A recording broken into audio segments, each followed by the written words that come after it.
नमस्कार, आप सभी का पुनः एक बार फिर से स्वागत है हमारे YouTube चैनल द ज्ञान सौर्य अकेडमी पे। मैं हूं निर्मल कुमार और अभी हम लोग क्लास 10th का केमिस्ट्री पढ़ेंगे, जिसके अंतर्गत क्लास 10th के केमिस्ट्री के पहले चैप्टर का आज हम लोग ऑब्जेक्टिव करेंगे। इस ऑब्जेक्टिव में जितना भी क्वेश्चन बताया जाएगा आपके एग्जाम के लिए बहुत ही महत्वपूर्ण है, क्योंकि इसमें जो भी हम बताएंगे इसी से संबंधित और यही इसी क्वेश्चन में से, इसी क्वेश्चन के संग्रह में से आपके एग्जाम में क्वेश्चन आएंगे। इसलिए आप इसे निश्चित रूप से पढ़ें, देखें और इसका लाभ लें। तो यहाँ पर हम 30 क्वेश्चन कराने जा रहे हैं ऑब्जेक्टिव का।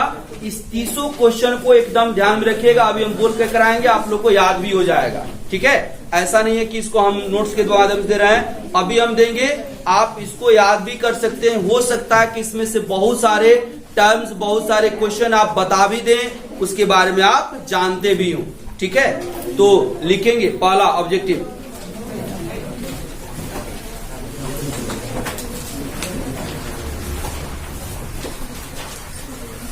लिखेंगे साग सब्जियों, साग सब्जियों,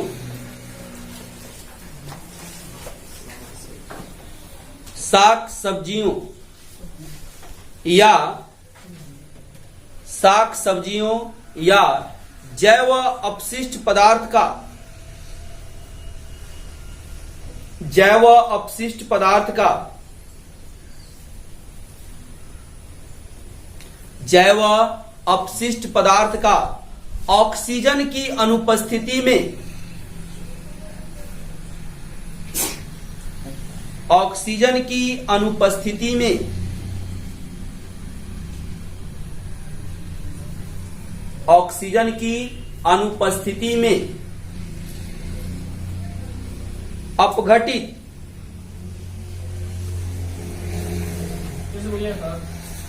कहां छूटा, अनुपस्थिति में,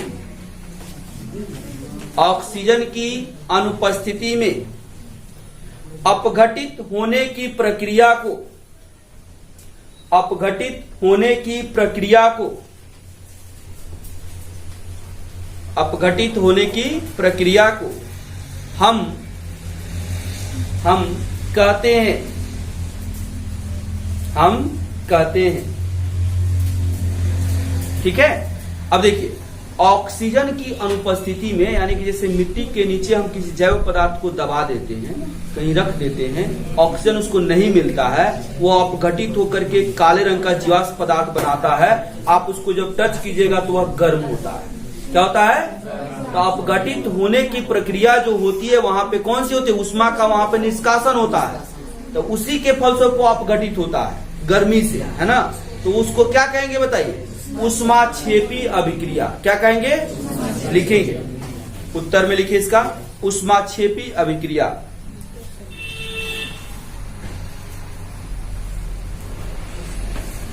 ऊष्माक्षेपी अभिक्रिया हो गया। अगला क्वेश्चन, ऊष्माक्षेपी, ऊष्माक्षेपी अभिक्रिया जानते हैं ना?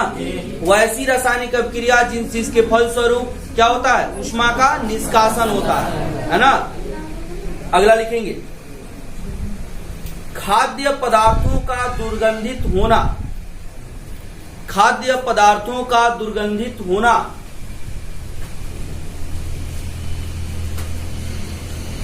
खाद्य पदार्थों का दुर्गंधित होना किस अभिक्रिया का उदाहरण है? खाद्य पदार्थों का दुर्गंधित होना किस अभिक्रिया का उदाहरण है? खाद्य पदार्थों का दुर्गंधित होना किस अभिक्रिया का उदाहरण है? बता सकते हैं क्या? उपचयन या ऑक्सीकरण। लिखेंगे, उत्तर में लिखिए, उपचयन या ऑक्सीकरण, उपचयन या ऑक्सीकरण। हो गया, उपचयन या ऑक्सीकरण।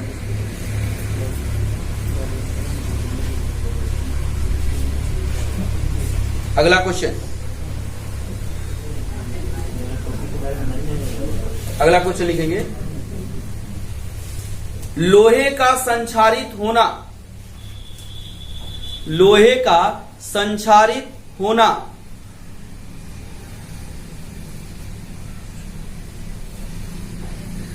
किस अभिक्रिया का उदाहरण है? किस अभिक्रिया का उदाहरण है?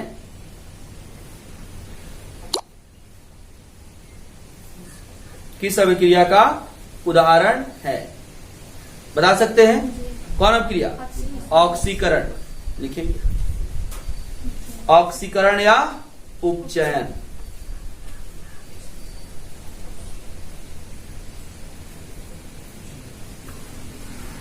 हो गया?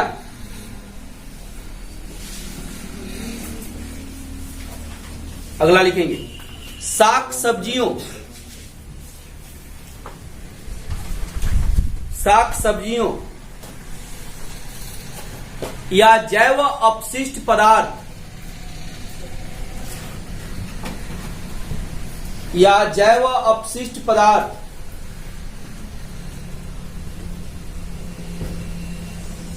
के अपघटन के फलस्वरूप, जैव अपशिष्ट पदार्थ के अपघटन के फलस्वरूप कंपोस्ट का बनना, कंपोस्ट का बनना अपशिष्ट पदार्थ का अपघटित होकर कंपोस्ट का बनना, कंपोस्ट का बनना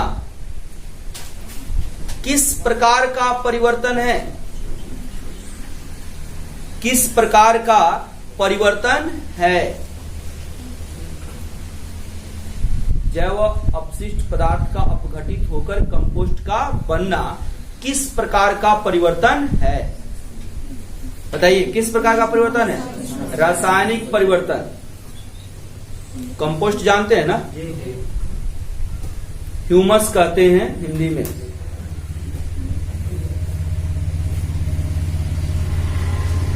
हो गया? अगला लिखेंगे रासायनिक परिवर्तन। इसका उत्तर होगा रासायनिक परिवर्तन। ठीक है? अगला लिखेंगे कोयले का जलना,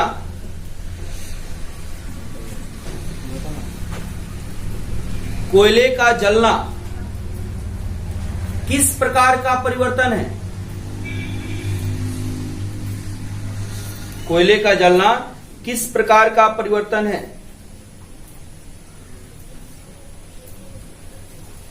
कोयले का जलना किस प्रकार का परिवर्तन है? किस प्रकार का परिवर्तन है? रासायनिक। आपको बताए हुए हैं कि भौतिक और रासायनिक परिवर्तन क्या होता है, कैसे समझेंगे। ठीक है? जिस परिवर्तन में यह संभावना है कि हम पहले वाले रूप में ट्रांसफर हो सकते हैं, वह क्या हो गया? भौतिक। लेकिन किसी भी स्थिति में जिस परिवर्तन के फलस्वरूप हम पहले वाले रूप में नहीं जा सकते हैं, वह क्या हो गया? रासायनिक। है ना? जैसे बच्चे का विकास, बच्चे की वृद्धि क्या है? रासायनिक है। हाँ, बच्चा बढ़ जाएगा तो फिर उसको छोटा बना देंगे। भाई हमरा अब छोटा बना दो। तो कहने का तात्पर्य है कि हमको यह पॉसिबिलिटी है कि हम पहले वाले फॉर्म में वापस जा सकते हैं, तो क्या हो गया? भौतिक। और जब नहीं जा सकते हैं तो क्या हो गया? रासायनिक। क्लियर है? लिखेंगे अगला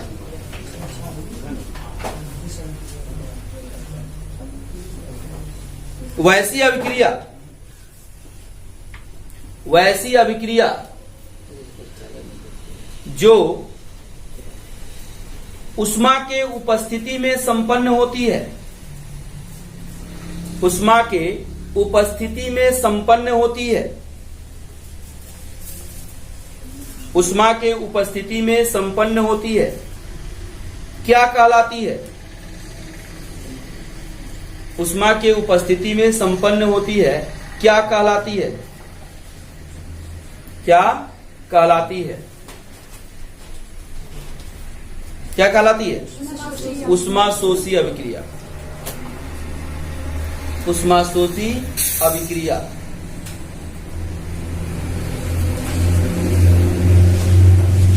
ठीक है।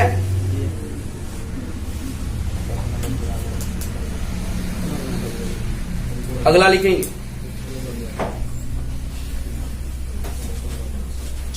किसी यौगिक से अभिक्रिया के फलस्वरूप, किसी यौगिक से अभिक्रिया के फलस्वरूप,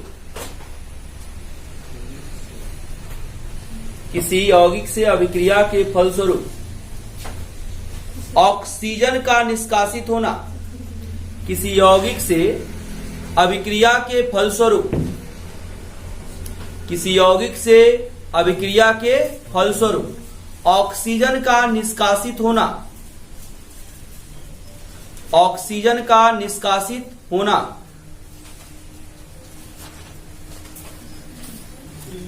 निष्कासित होना कौन सी अभिक्रिया का सूचक है? कौन सी अभिक्रिया का सूचक है? कौन सी अभिक्रिया का सूचक है? कौन सी अभिक्रिया का सूचक है? अपचयन या अवकरण। ठीक है।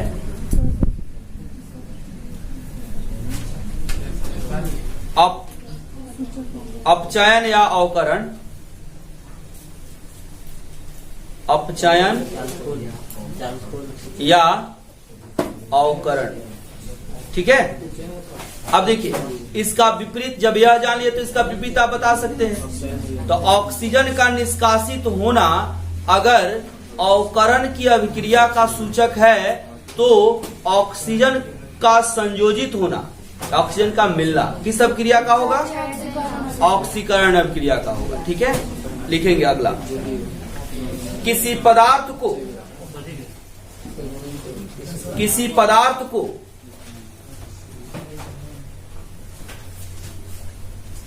किसी पदार्थ को ऑक्सीकरण, ऑक्सीकरण से बचाने के लिए, ऑक्सीकरण से बचाने के लिए, बचाने के लिए उसमें मिलाए जाने वाले, उसमें मिलाए जाने वाले, उसमें मिलाए जाने वाले पदार्थ को, उसमें मिलाए जाने वाले पदार्थ को क्या कहते हैं? पदार्थ को क्या कहते हैं? पता है क्या कहते हैं? एंटीऑक्सीडेंट या प्रतिऑक्सीकारक। लिखेंगे प्रतिऑक्सीकारक या एंटीऑक्सीडेंट।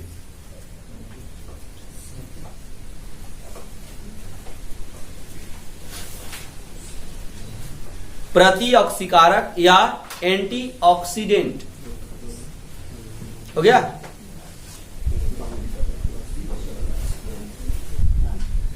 अगला लिखेंगे, अगला फेरस सल्फेट के, फेरस सल्फेट के, फेरस सल्फेट के जलीय विलयन, जलीय विलयन का रंग, का रंग होता है। फेरस सल्फेट के जलीय विलयन का रंग होता है, रंग होता है। कैसा होता है? हरा होता है। आपको बताया गया है कॉपर सल्फेट में जब लोहे की कील को डुबाते हैं तो क्या होता है? विस्थापन की अभिक्रिया होती है जिसके परिणाम स्वरूप फेरस सल्फेट का निर्माण होता है जो रंग परिवर्तन करके हरा हो जाता है। ठीक है। तो फेरस सल्फेट का जलीय विलयन का रंग कैसा होता है? हरा होता है। ठीक है। और यही कॉपर सल्फेट का पूछेगा तब क्या होगा? नीला होगा।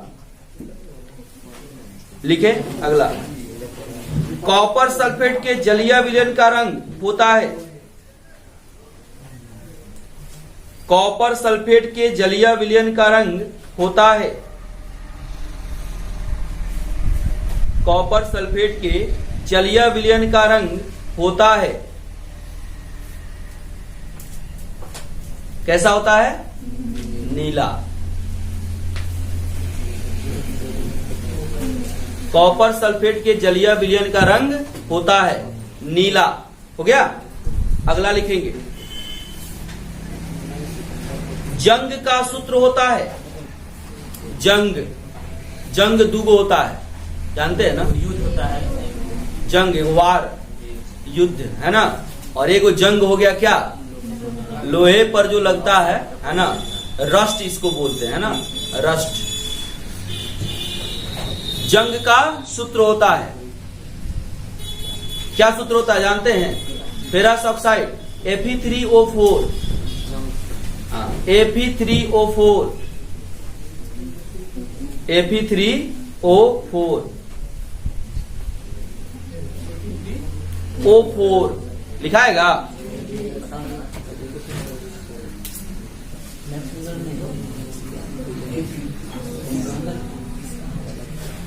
हो गया।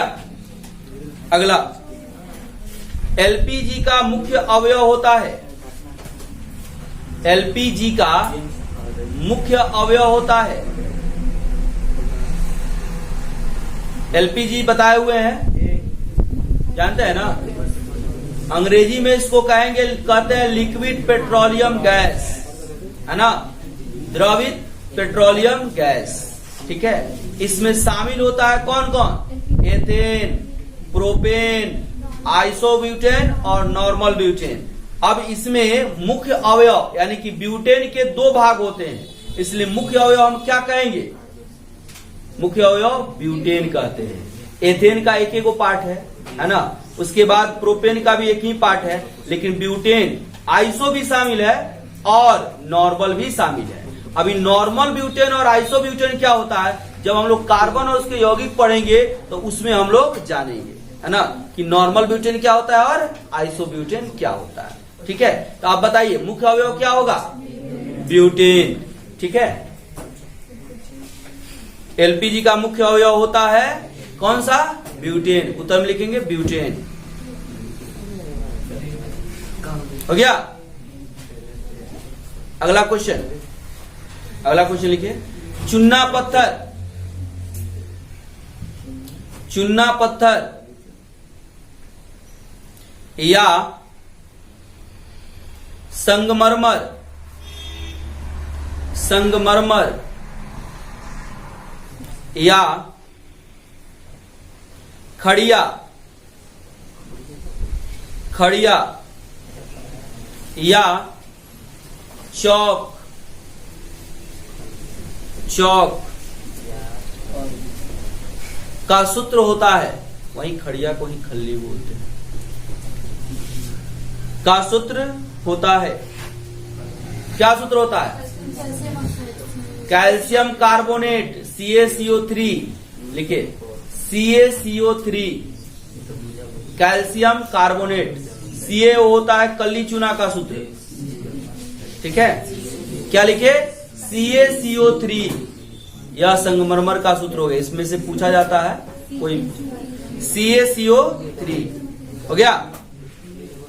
अगला, क्लोरीन की संयोजकता होती है, अगला क्वेश्चन, क्लोरीन की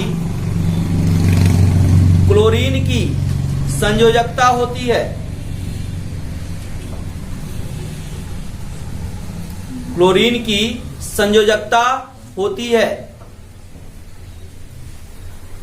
क्लोरीन की संयोजकता होती है,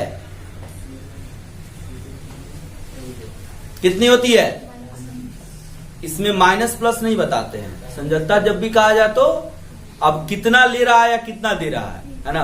अब संयोजकता कहां से कहां तक होता है, 0 से लेकर 4 तक। अगर लेन देन नहीं करेगा तो संयोजकता हो गया 0। जैसे हीलियम का संयोजकता पूछा है तो क्या बताइएगा, 0। मान जितना भी आपको अक्रिय तत्व होते हैं, निष्क्रिय होते हैं, उनकी संयोजकता 0 होती है, क्योंकि न या लेता है और न ही देता है ना।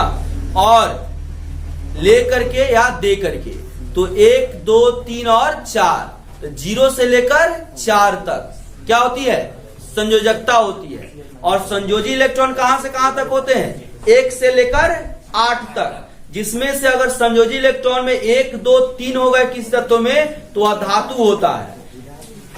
5, 6, 7 हो गए तो क्या होता है, अधातु होता है ना। और यदि 4 हो गया तो उपधातु, है ना, और 8 हो गया तो निष्क्रिय, अक्रिय, नोबेल जिसको बोलते हैं, है ना। लेकिन कुछ अपवाद भी होते हैं, है ना। अब जैसे मान लेते हैं कि 8 होता है तो नोबेल हो गया, तो हीलियम में 2 होता है तब भी नोबेल होता है ना। 2 होगा तो धातु होगा, तो हीलियम में 2 होता है तो क्या होता है, अक्रिय हो जाता है ना। तो यह सब अपवाद में होते हैं, ठीक है। 1 2 3 यानी कि हाइड्रोजन में 1 हो गया, लेकिन यह क्या होता है, अधातु गैस होता है ना, धातु नहीं होता है। तो यह सब अपवाद में होते हैं, ठीक है। तो क्लोरीन की संयोजकता कितनी होती है, 1। कितनी होती है, 1 लिखेंगे, 1।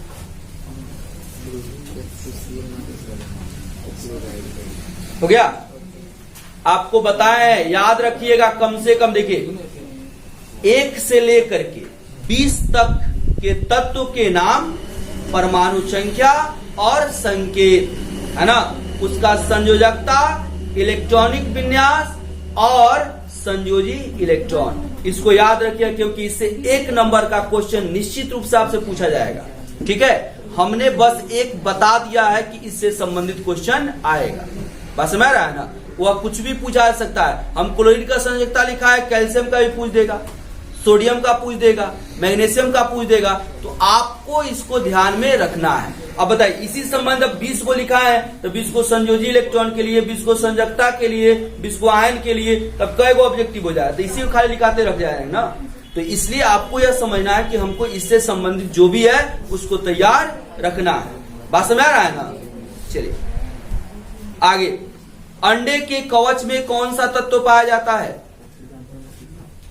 अंडे के कवच में, कवच मतलब उसका जो बाहर का जो आवरण होता है, उसमें अंडे के कवच में कौन सा तत्व पाया जाता है, कोई बताएगा। अंडे के कवच में कौन सा तत्व पाया जाता है, कौन सा तत्व पाया जाता है, कैल्शियम, कैल्शियम तत्व पाया जाता है, कैल्शियम, ठीक है। अगला लिखेंगे, 2 या 2 से अधिक पदार्थों का, 2 या 2 से अधिक पदार्थों का, 2 या 2 से अधिक पदार्थों का मिलकर एक पदार्थ बनना, 2 या 2 से अधिक पदार्थों का मिलकर एक पदार्थ बनना कौन सी अभिक्रिया है, कौन सी अभिक्रिया है, कौन सी अभिक्रिया है, संयोजन अभिक्रिया है। 2 या 2 से अधिक तत्वों का मिलकर एक पदार्थ बनना कौन सी अभिक्रिया है, कौन हो गया, संयोजन। इसका ठीक उल्टा, एक पदार्थ का टूट करके 2 या 2 से अधिक भागों में बढ़ जाना क्या होता है, वियोजन, ठीक है। अगला लिखेंगे, एल्यूमिनियम की परमाणु संख्या होती है, एल्यूमिनियम की परमाणु संख्या होती है, एल्यूमिनियम की परमाणु संख्या होती है कितनी, 13।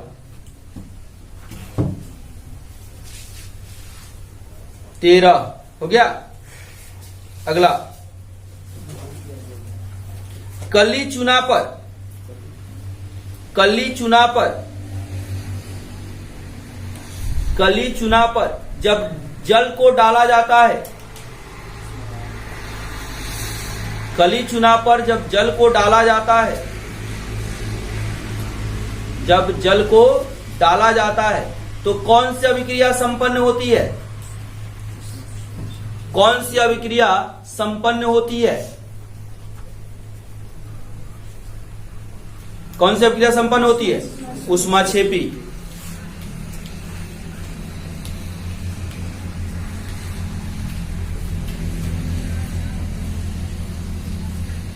हो गया।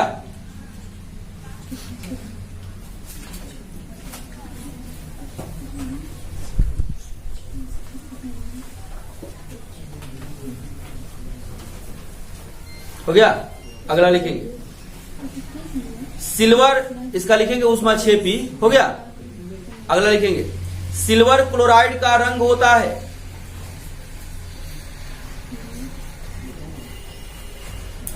सिल्वर क्लोराइड का रंग होता है, जानते हैं किस रंग का होता है? सिल्वर क्लोराइड का रंग होता है किस रंग का? उजला। जिसको सूर्य के प्रकाश पे रखते हैं तो यह टूट करके और सिल्वर मिलता है जो धूसर रंग का होता है ना।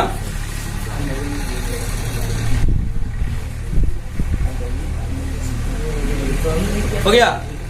चलिए अगला क्वेश्चन, मोमबत्ती का सूत्र क्या होता है? मोमबत्ती का सूत्र क्या होता है? मोमबत्ती का सूत्र क्या होता है?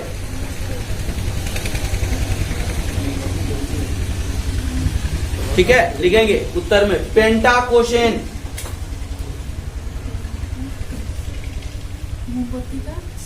सूत्र होता है पेंटाकोशेन, पोस्ट में लिख लेंगे C25H52 कोसेन।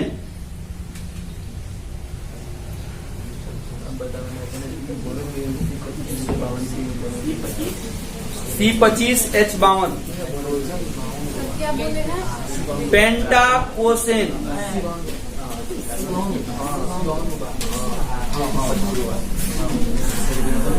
हो गया। अगला क्वेश्चन लिखेंगे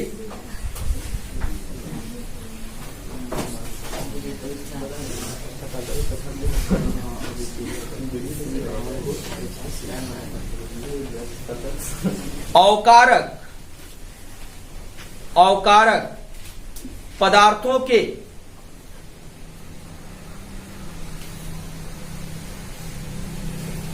अवकारक पदार्थों के नाम बताएं,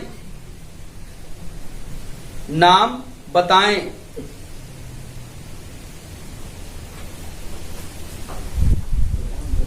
ठीक है, अब समझिए थोड़ा, चूंकि यह क्वेश्चन बहुत लोग हमसे पूछा, हमने बस उनको रोक करके रखा था कि हम इसको बताएंगे। समझ लीजिए पहले, अवकारक और ऑक्सीकारक हम लिखा चुके हैं, याद कीजिए हमने ऑक्सीकारक में क्या लिखा है? वैसे पदार्थ जिनका अवकरण होता है, जिनका अवकरण होता है उनको क्या कहते हैं? ऑक्सीकारक। और जिनका ऑक्सीकरण होता है उनको क्या कहते हैं? अवकारक। क्या कहते हैं? अब थोड़ा बात समझेंगे आप।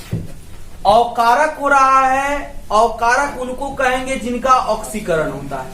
ठीक, ऑक्सीकरण की क्रिया में क्या होता है बताइए? ऑक्सीजन जुड़ता है। ठीक है, ऑक्सीजन जुड़ता है, ऑक्सीजन पर माइनस होता है ना, यानी कि यह लेने का काम करता है। तो किससे जुड़ेगा ऑक्सीजन, पहले बताइए? जो देने वाला होगा उससे जुड़ेगा। ठीक, और जिसके साथ मिलकर के यानी कि ऑक्सीजन की क्रिया होगी वही अवकारक कहलाएगा। देने वाला कौन होता है? धातु। देने वाला कौन होता है? नहीं पढ़े हैं?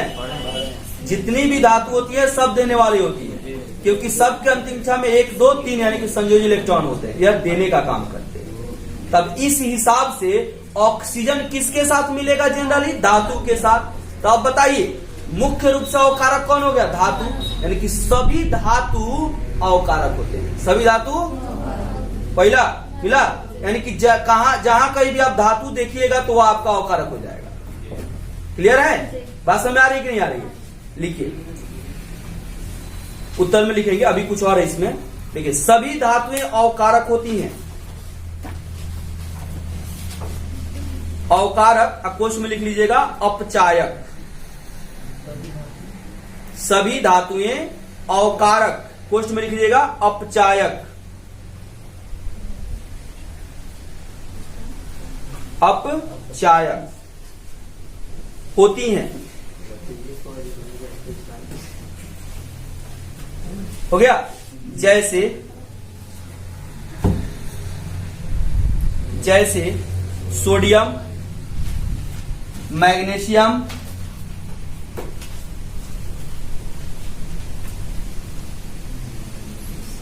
मैग्नीशियम। हो गया? और देखिए इसमें एक ठो कार्बन भी लिख लीजिएगा, ठीक है, हम बता रहे हैं पोस्ट में इसको कार्बन को लिखेंगे, समझ लीजिए इसको। कार्बन भी क्या होता है, अपचायक यानी कि अवकारक होता है, ठीक है। यहां पर यह भी ऑक्सीजन के साथ मिलकर के कार्बन मोनोऑक्साइड, कार्बन डाइऑक्साइड आदि का निर्माण करता है। ऐसे कार्बन जनरली देखा जाए तो अलग अलग स्थिति में होता है। अगर इसके इलेक्ट्रॉनिक विन्यास और इसके प्रॉपर्टीज के अनुसार देखा जाए तो यह होता है उपधातु, होता है। अब क्यों हो गया, जैसे देखिए उपधातु, क्योंकि कार्बन का जब इलेक्ट्रॉनिक विन्यास लिखते हैं तो अंतिम कक्षा में 4 इलेक्ट्रॉन, इससे भी हो जाएगा। कार्बन के 2 अपरूप होते हैं, एक हीरा होता है और एक ग्रेफाइट होता है। इसको आगे हमको पढ़ना है, एक हीरा होता है और एक ग्रेफाइट होता है। अब इस कार्बन में दोनों गुण पाए जाते हैं। हीरा जहां विद्युत का कुचालक होता है वहीं ग्रेफाइट विद्युत का सुचालक होता है ना। हम जानते हैं कि धातु विद्युत का सुचालक होता है, आगे हम लोग पढ़ेंगे, है ना। थोड़ा सा आप लोग 9th क्लास में इसको हम बताए हुए थे इससे, है ना। जैसे एल्युमिनियम है, लोहा है, इसको आप इलेक्ट्रिक में दीजिएगा तो इससे सप्लाई हो जाएगा, है ना। लेकिन कांच के टुकड़ा में नहीं होगा, है ना, वह विद्युत का कुचालक होता है। तो सभी धातुएं विद्युत की सुचालक होती नहीं है, कुछ अपवाद में भी होती है। शीशा धातु होता है लेकिन विद्युत का कुचालक होता है। धातु और अधातु हमको चैप्टर पढ़ना है, उसमें ये सब बात को हमको जानना है। हम अभी यहाँ पे सिर्फ कार्बन की प्रकृति को बता रहे हैं। तो देखिए आप, कार्बन का प्रूफ हीरा होता है, कार्बन से हीरा भी बनता है और कार्बन से ग्रेफाइट भी बनता है। हीरा जहां विद्युत का कुचालक होता है, ग्रेफाइट विद्युत का सुचालक होता है। अब इस हिसाब से और इस हिसाब से कार्बन क्या हो गया, उपधातु हो गया, क्योंकि इसमें दोनों गुण पाए जाते हैं। लेकिन होता उपधातु है, गुण दिखाता है, लेकिन इसको रखते कहां है, अधातु की श्रेणी। जैसे अगर आपसे क्वेश्चन पूछा जाए एग्जाम में कि कार्बन क्या होता है, तो आपका आंसर उपधातु नहीं होगा, आपका आंसर होगा अधातु। कार्बन क्या होता है, अधातु होता है, इसको रखा जाता है अधातु के श्रेणी। और देखिए यहां पर यह ऑक्सीकरण की क्रिया दर्शा रहा है, और हम अभी बताए हैं कि अवकारक आपको दर्शा रहा है। अवकारक हम बताए कौन, कि धातु अवकारक होता है। अब यहां पर देखिए यह हो गया अधातु, लेकिन फिर भी यह क्या कर रहा है, अवकारक की भांति काम कर रहा है। तो कुछ चीजें अपवाद में होती हैं, उसको कंसीडर करके, विचार करके, ध्यान रख करके काम करना होता है। क्लियर है। तो धातुएं अवकारक होती हैं, जौन धातु हो गया, उसके अलावा कार्बन भी क्या होता है, अवकारक होता है। ठीक है, लिखेंगे, क्या लिखे हैं, सोडियम, मैग्नीशियम, कार्बन आदि आदि हो गया, आदि। इसके अलावे उसमें लिखेगा, इसके अलावे hydrogen sulphide, hydrogen sulphide, hydrogen sulphide हो गया, कोमा। हाइड्रोजन सल्फाइड का सूत्र क्या होगा, क्वेश्चन में लिख दीजिएगा, H2S हो गया। हाइड्रोजन सल्फाइड कोमा देकर लिखेंगे, hydrogen chloride, hydrogen chloride, hydrogen chloride, इसका सूत्र क्या लिखेंगे, क्वेश्चन में लिख लेंगे HCl, हाइड्रोजन क्लोराइड। एवं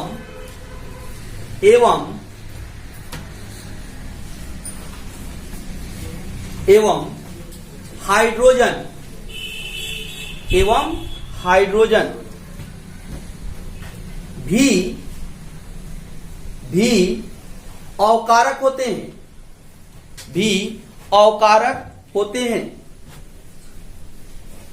अवकारक होते हैं। अब ध्यान दीजिए, हमने इसको क्यों अवकारक कहा। आप जानते हैं कि जिसका ऑक्सीकरण होगा वही अवकारक कहलाएगा। ऑक्सीकरण किसका होता है, जिसके साथ ऑक्सीजन मिलता है या हाइड्रोजन निकलता है। देखिए इसके साथ हाइड्रोजन मिला हुआ है तो निकल सकता है ना, तो हाइड्रोजन अलग हो सकता है। यहाँ पे इसका क्या होगा, ऑक्सीकरण होगा। तो ऑक्सीकरण होगा तो इसको हम क्या कह सकते हैं, अवकारक कह सकते हैं, क्योंकि हाइड्रोजन ऑलरेडी इसके साथ है, अलग कर सकते हैं। यहाँ पे क्या होगा, यहाँ पे ऑक्सीकरण होगा, हाइड्रोजन निकलेगा तो तो जब ऑक्सीकरण होगा तो यह क्या कहलाएगा? अवकारक। क्या कहलाएगा? यह अवकारक, यह अवकारक और हाइड्रोजन अवकारक। अब अवकारक समझने में दिक्कत नहीं होगा, समझ सकते हैं, बता सकते हैं। ऑब्जेक्टिव में बहुत लोग पूछा था इस क्वेश्चन को, है ना, उसमें कंफ्यूजन था, तो अब में भी दूर हो गया होगा। अब आप उसको कर सकते हैं। हमने ही छुड़वाया था कि आप उसको छोड़ के रखिए, अब आप उसको कीजिए, अब हो जाएगा। ठीक है, अब लिखेंगे अगला।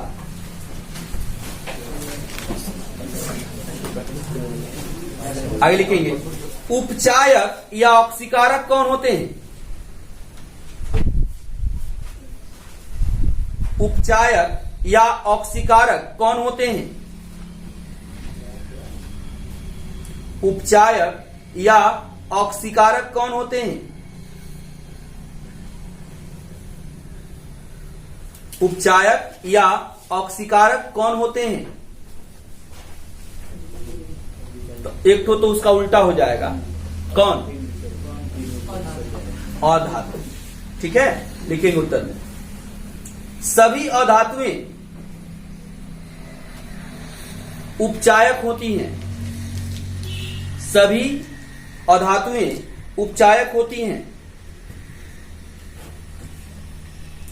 उपचायक होती हैं। जैसे जैसे क्लोरीन, जैसे क्लोरीन, पोस्ट में लिख लेंगे Cl2।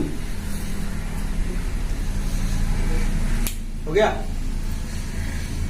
क्लोरीन पोस्ट में लिख लेंगे Cl2, coma iodine,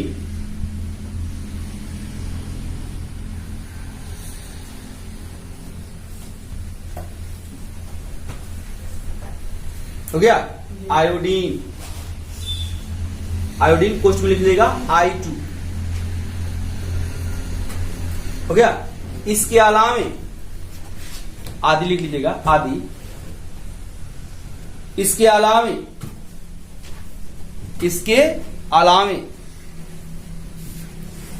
copper oxide, copper oxide post में लिखेंगे CuO, कॉपर ऑक्साइड पोस्ट में लिखेंगे CuO। हो गया, comma magnesium oxide, magnesium oxide. देखिए सेम रीजन होगा वहां से, यहां पे इसके साथ क्या है? ऑक्सीजन है, तो ऑक्सीजन अलग होगा, तो ऑक्सीजन का अलग होना क्या कहलाता है? अवकरण। तो अवकरण कहलाएगा तो यह क्या हो जाएगा? ऑक्सीकारक। समझ में आ रहा है ना? मैग्नीशियम ऑक्साइड पोस्ट में लिखेंगे MgO, MgO। हो गया, zinc oxide, zinc oxide ZnO, ZnO। ऑक्सीकारक होती हैं, ऑक्सीकारक होती हैं, आदि लगा लीजिएगा, ZnO आदि ऑक्सीकारक होती हैं।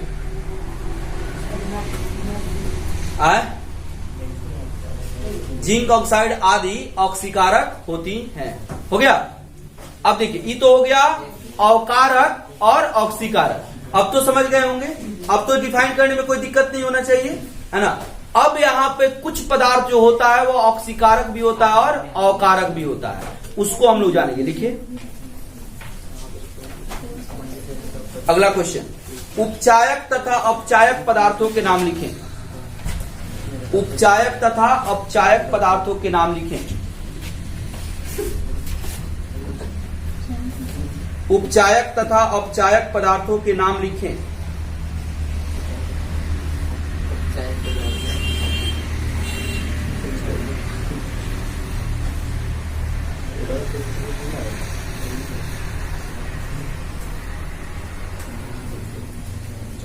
होगा, उपचायक तथा अपचायक पदार्थों के नाम लिखें। यानी कि यह जो हम लोग लिखने जा रहे हैं यह वैसे पदार्थ हैं जिसमें उपचयन भी होगा और अपचयन भी होगा, यानी कि ऑक्सीकारक भी होगा और अवकारक भी होगा, है ना।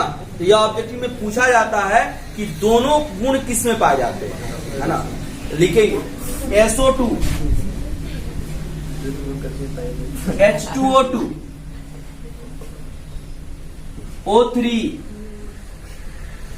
और HNO2। Sulphur dioxide, hydrogen peroxide, ozone और हाइड्रोजन नाइट्राइड।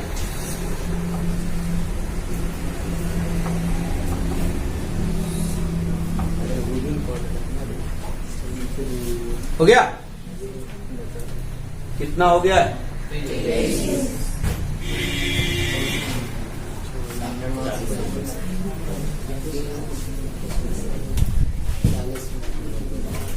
एक अगला क्वेश्चन लिखेंगे,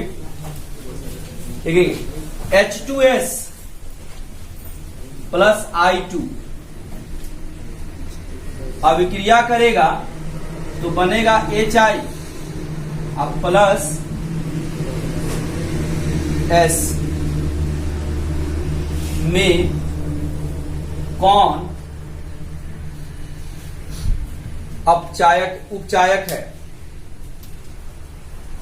H2S प्लस I2 बनाएगा HI प्लस S में कौन उपचायक है? उपचायक कहे तो क्या हो गया बताइए? उपचायक का मतलब क्या हो गया? ऑक्सीकारक। ठीक है, क्या हो गया?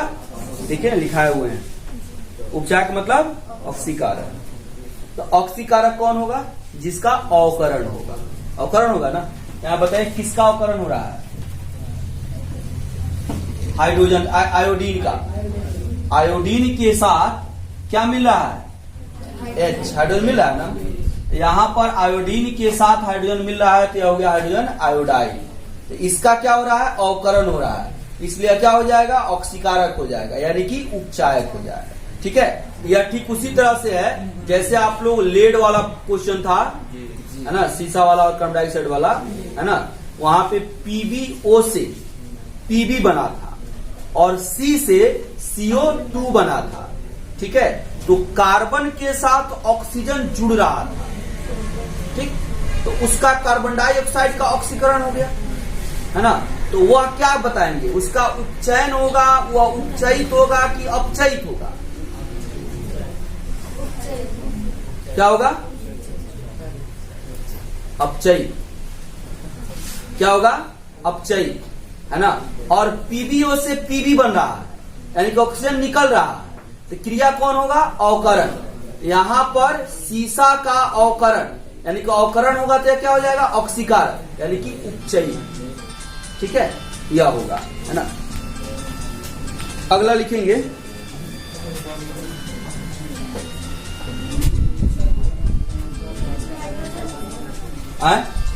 इसमें लिखिए iodine I2। Hello, good morning. जी जी जी जी जी जी जी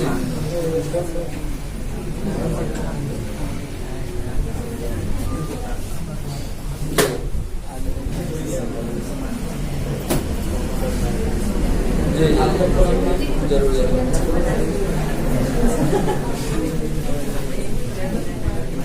हो गया? तो इसमें क्या होगा? आयोडीन। अगला लिखेंगे, अगला क्वेश्चन लिखेंगे, रासायनिक अभिक्रियाओं को व्यक्त किया जाता है। रासायनिक अभिक्रियाओं को व्यक्त किया जाता है।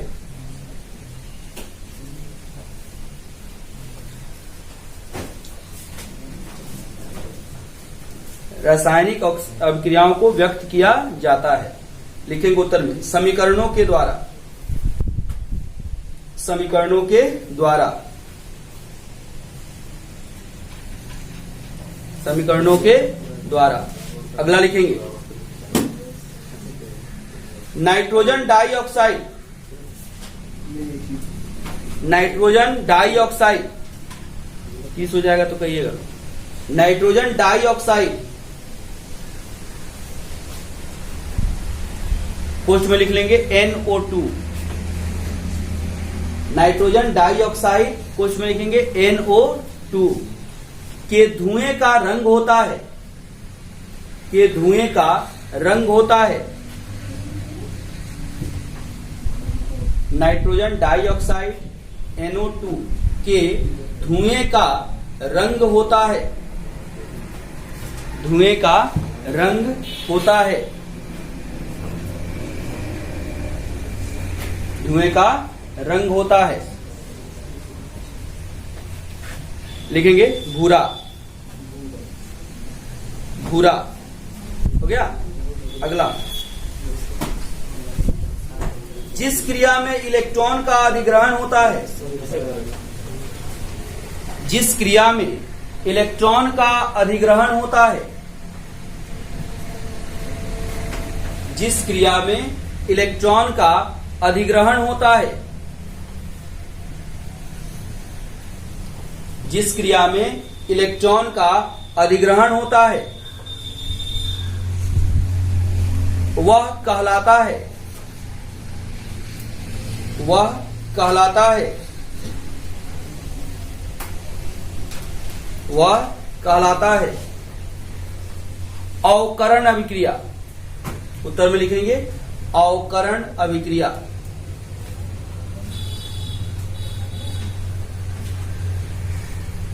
हो गया, अवकरण अभिक्रिया। अगला, अगला लिखेंगे जिस क्रिया में इलेक्ट्रॉनों का परित्याग होता है, जिस क्रिया में इलेक्ट्रॉनों का परित्याग होता है, जिस क्रिया में इलेक्ट्रॉनों का परित्याग होता है,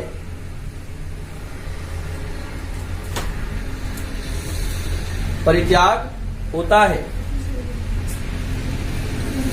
लिखेंगे उत्तर में ऑक्सीकरण अभिक्रिया। वह क्या कहलाएगा? ऑक्सीकरण। अधिग्रहण होगा तो अवकरण और परित्याग हुआ तो ऑक्सीकरण। हो गया। अगला क्वेश्चन, जब मैग्नीशियम फीता को जलाया जाता है,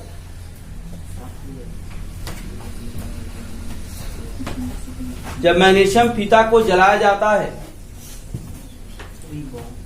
तो उससे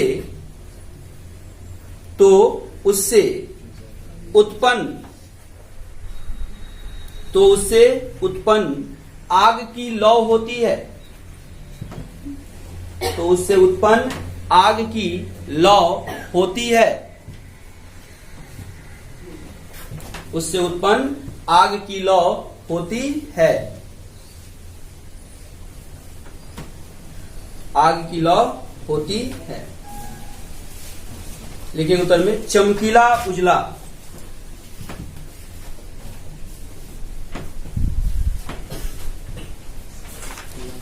हो गया। अगला लिखेंगे फोटोग्राफी फिल्म पर, फोटोग्राफी फिल्म पर रील जो होता है, फोटोग्राफी फिल्म पर किस यौगिक का परत चढ़ा होता है? किस यौगिक का परत चढ़ा होता है? फोटोग्राफी फिल्म पर किस यौगिक का परत चढ़ा होता है?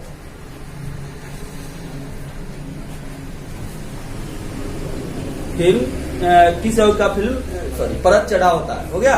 सिल्वर क्लोराइड AgCl किस यौगिक का परत चढ़ा होता है?